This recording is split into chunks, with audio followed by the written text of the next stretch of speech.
ஹரே கிருஷ்ணா. நாம் இப்போ கோகுலத்தில் இருக்கிறோம், திரு ஆயர்பாடி. இதுக்கு ஹிந்தியில் சௌராசி கம்பா அப்படின்னு சொல்லுவாங்க, நந்த பவன் அப்படின்னு சொல்லுவாங்க. இது 84 தூண்கள் இருக்குது. இந்த 84 தூண்களும் கிருஷ்ணர் காலத்திலேருந்தே இருக்குது. கிருஷ்ணர் வெண்ணெய் சாப்பிட்டு கையெல்லாம் கழுவ மாட்டார், அப்படியே இந்த தூணில் தேய்ச்சிருவார்.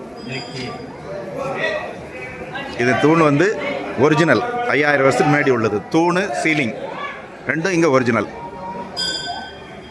இதில் ஒரு துவாரம் தெரியுது. இதில் தான் யசோதம்மா தயிர் மத்து மேலே சப்போர்ட்டுக்கு வச்சு தயிர் கிடைவாங்க. இந்த இடத்துல யசோதம்மா தயிர் கிடைஞ்ச துவாரம்.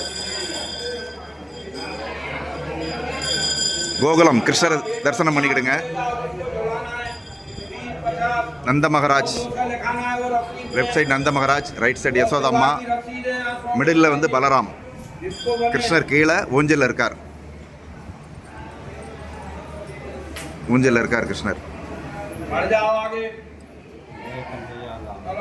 பலராமர், நந்த மகாராஜ், யசோதம்மா.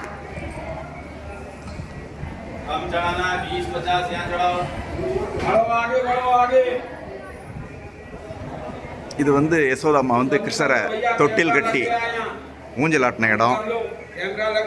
இது அந்த காலத்தில் எலக்ட்ரிசிட்டி கிடையாது, அதனால் இதில் எண்ணெய் ஊற்றி தீபம் ஏற்றுற இது. நல்லா சேவிச்சுக்கோங்க. கோகுலம் வராதவங்க இது நல்லா சேவிச்சுக்கோங்க. 84 தூண் இருக்குது. 80 தூண்கள் விஸ்வகர்மா கட்டி கொடுத்தது. இந்த 4 தூண்கள் பிரம்மா கட்டி கொடுத்தது. எல்லாம் சேர்த்து மொத்தம் 84 தூண்கள். திரு ஆயர்பாடி, கோகுலம்.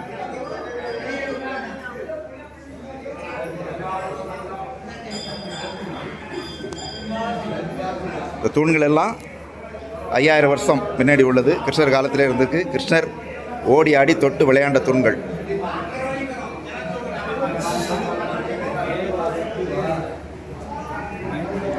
இங்கே ஒரு சுவாரஸ்யமான ஒரு சம்பவம் நடந்தது. ஒரு சமயம் சிவபெருமான் கிருஷ்ணரை தரிசனம் பண்ண வரார். அப்போ கிருஷ்ணருக்கு ரொம்ப அசுரர்களால் ரொம்ப தொல்லைகள் அதிகம். அப்போ யசோதாம்மா சிவபெருமானை பார்த்து பயப்படுறாங்க. ஏன்னா அவர் கழுத்தில் பாம்பு, திரிசூலம் இதெல்லாம் பார்த்துட்டு இவரால் தான் பையனுக்கு எதுவும் பிரச்சனை வருமோ நினச்சி அவங்க கிருஷ்ணரை பார்க்கறதுக்கு அலோ பண்ண மாட்டேங்கிறாங்க. அப்போ சிவபெருமான் கிருஷ்ணரை பார்க்காம நான் இந்த இடத்த விட்டு நகர மாட்டேன் அப்படின்னு சொல்லி 3 ராத்திரி 3 பகல் இங்கே உட்காந்து தியானம் பண்ணுறார். சிவபெருமான் பாகவதம் சொல்லுது, வைஷ்ணவானாம் யதா சம்பு. வைஷ்ணவர்களே சிவபெருமான் நம்பர் 1 சிறந்த பக்தர் அப்படின்னு ஸ்ரீமத் பாகவதம் சொல்லுது. பகவான் பக்தவத்சலன், பக்தர்கள் மேலே ரொம்ப பிரியம் உள்ளவர். சரி, ஒரு பக்தன் தன்னை பார்க்க வந்திருக்கான், அவனுக்கு தரிசனம் பண்ணணும் அப்படின்னு நினச்சி கிருஷ்ணர் ஒரு ஐடியா பண்ணுறார். யசோதாம்மாட்ட போய் நான் இப்போ சந்திரனை பார்க்கணும் அப்படின்னு கேட்குறாரு பகலில். இப்போ யசோதாம்மா சொல்கிறாங்க, பகலில் சந்திரனை வரமாட்டான், நைட்டில் தாண்டா பார்க்கலாம் அப்படிங்கிறாங்க. அப்போ கிருஷ்ணர் சொல்கிறார், வாசலில் ஒருத்தர் உட்காந்துருக்காரு, அவரோட ஜடாமுடியில் சந்திரன் இருக்குது, அதனால் அதை பார்க்கணும் அப்படிங்கிறார். உடனே யசோதாம்மா நேர சிவபெருமான்கிட்ட வராங்க. இப்படி என் பையன் சந்திரனை பார்க்கணுங்கிறான், உங்களை நேருக்கு நேர் பார்த்தான்னா ஏதாவது கந்திர்ச்சி விழுந்துடும் உங்களால். அதனால் ஒரு தொட்டியில் நீர் வச்சு அந்த நீரில் பையனோட முகத்தை காமிக்கிறேன், நீங்கள் அவனை சேவிங்க, அப்போ உங்களுடைய சந்திரன் நல்லா தெரியும். சரி, என் பையன் சந்திரனை சேவிப்பான், நீங்கள் கிருஷ்ணரை சேவிங்க அப்படின்னு சிவபெருமான்ட்ட சொல்லி தொட்டியில் நீர் வைக்கிறாங்க. அதே மாதிரி கிருஷ்ணரை அந்த தொட்டி பக்கத்தில் காமிக்கிறாங்க. சிவபெருமானும் கிருஷ்ணரை சேவிக்கிறார். கிருஷ்ணர் சந்திரனை பார்க்குறார், சிவபெருமானையும் பார்க்குறார், சிவபெருமான் கிருஷ்ணரை பார்க்குறார். 2 பேரோட ஆசையும் நிறைவேறுது. தன்னோட ஆசை நிறைவேறணுன்னு சிவபெருமான் ரொம்ப சந்தோஷப்பட்டு இந்த இடத்துல ஆனந்த தாண்டவம் ஆடுறார். ஆனந்த தாண்டவம் ஆடி இங்கேருந்து ரொம்ப திருப்தியோடு கிளம்பி போகிறார். அவர் 3 ராத்திரி 3 பகல் இந்த இடத்துல தான் இருந்து தவம் பண்ணார்.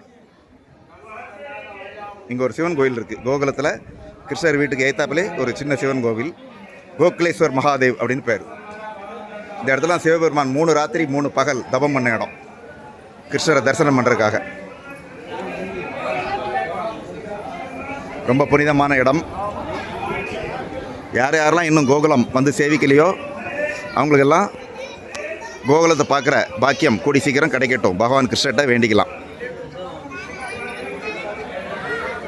ஜாய் ஸ்ரீ ஸ்ரீ கோகுல்தாம் கி ஜாய். ஹரே கிருஷ்ணா. துளசி மகாராணி கி ஜாய்.